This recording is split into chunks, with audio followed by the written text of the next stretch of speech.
Good morning, guys. Kulprit here, and it is opening day. It's a very special day for me. I'm a pretty big baseball fan. Grew up with it. Just an exciting day. Yeah, I'm a Mets fan, so it might be the last exciting day for me for the rest of the year. But that's such as life. I have no control over that. I'm actually thinking about maybe going to get my boys out of daycare early today so they can come home and watch with me. It's just a great day to be a father. For those of you that are, enjoy it and that are into it as much as I am.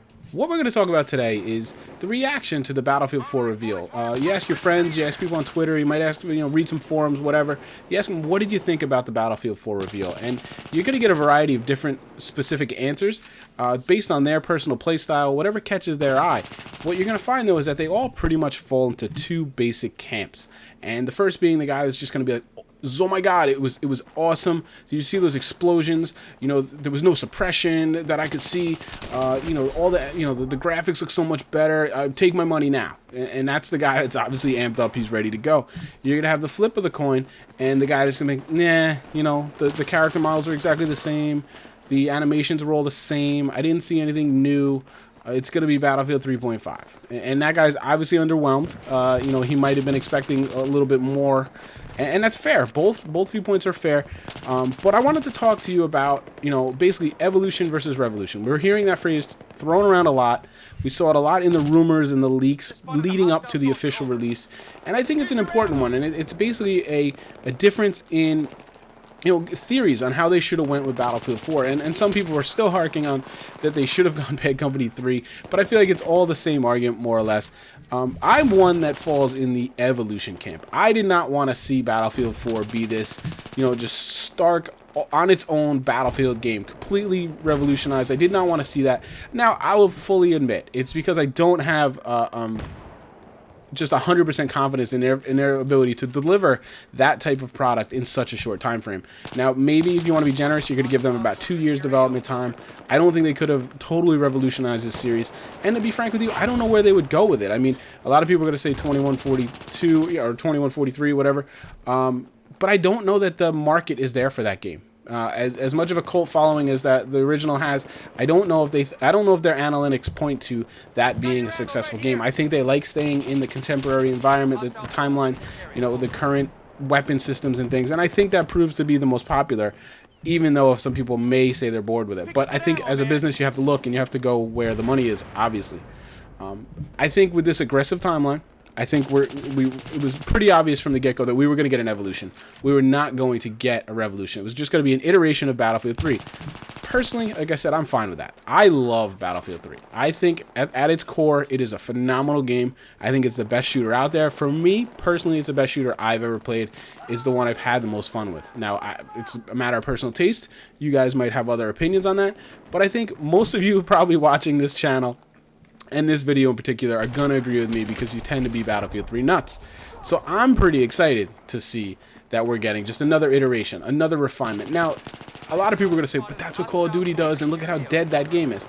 Well, that's true, and if they go on to do this every year for 10 years, that's going to be a problem. I don't see that. I think they are going to go with the leapfrog development cycle like Call of Duty, Treyarch, and Infinity Ward, but I think they are going to mix it up. They're going to have two relatively different games, which I think will be good. I don't think we're going to see continual iterations of a Battlefield 3, Battlefield 3.1, Battlefield 3.2, Battlefield 3.3, if you know what I'm saying. I think at some point they will revolutionize. But I think a lot of the developers, and maybe just we'll say DICE in general, they felt like they had unfinished business with Battlefield 3. Now, obviously, some of you guys are going to point up, supporting competitive, battle recorder, all these things that we crave.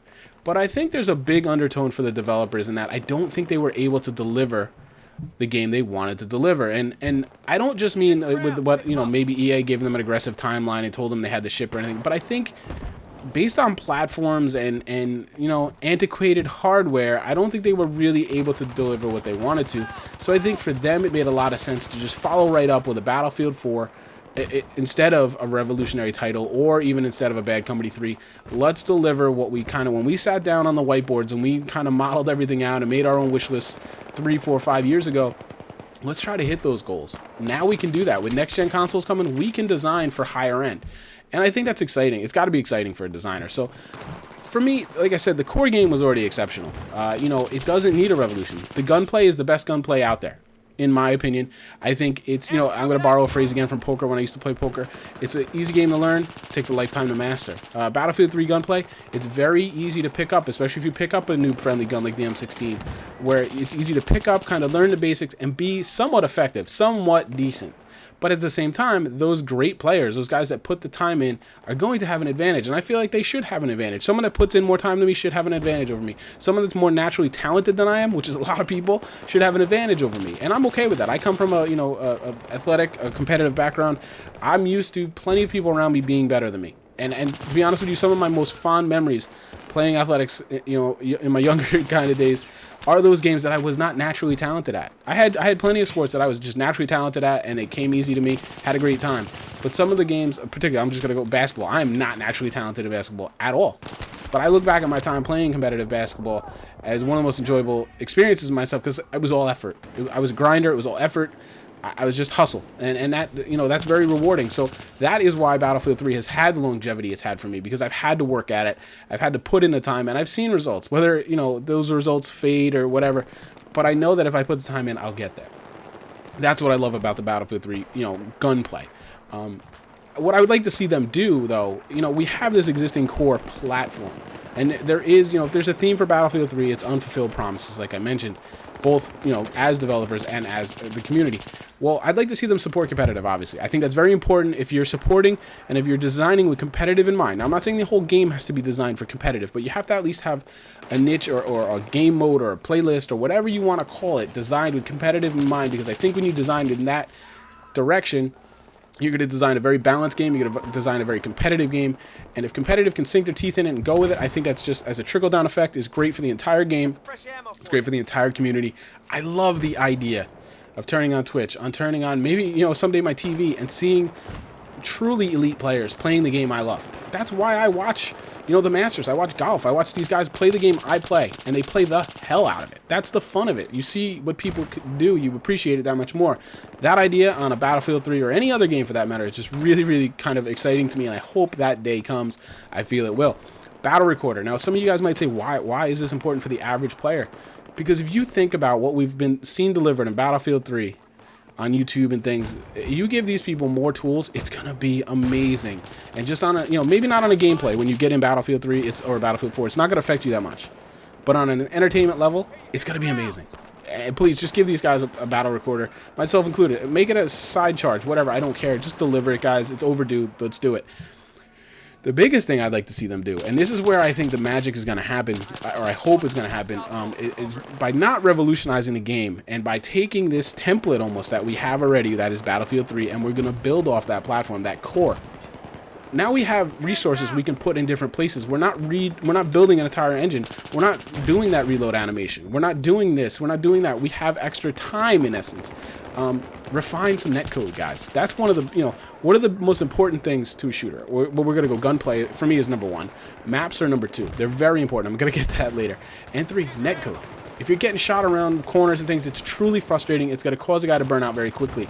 Let's, you know, you have the code there. Let's refine it. It's not bad. I don't have as many problems with Battlefield 3 as I do other games, but it's not perfect. And let's strive for it. Let's work on it. Let's really revolutionize that.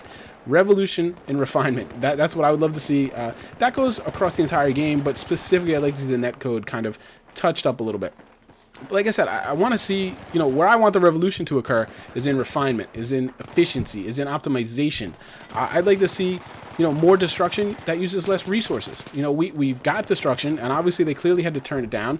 They're talking about how they're going to turn it up, but let's get in there. Let's optimize that. We don't have to design it from the ground up this time, so hopefully we can optimize it. That's my hope. I'd like to see truly dynamic maps, and I'd just like to see better maps. I think the vanilla maps are very well done. It's clear that they spent a lot more time on these maps. Perhaps they had their varsity squad designing these maps, whereas you get to the end, and I think the end game maps are terribly lazy and just poorly designed at large. You know, there's moments and there's things there that work, but Aftermath maps I thought were very well done, but those were completely custom maps. They weren't cookie cutter things where we use the same warehouse here, we use the same that there. I just felt it was very lazy, and you see a kind of, in my opinion, a degradation in the map quality. But maps, I think, are one of the most important things to a shooter. Look at Medal of Honor Warfighter, had a very similar engine, similar gunplay. The maps were absolutely terrible, and that game was dead on arrival. Now, for very many other reasons, but that's just a quick recent example.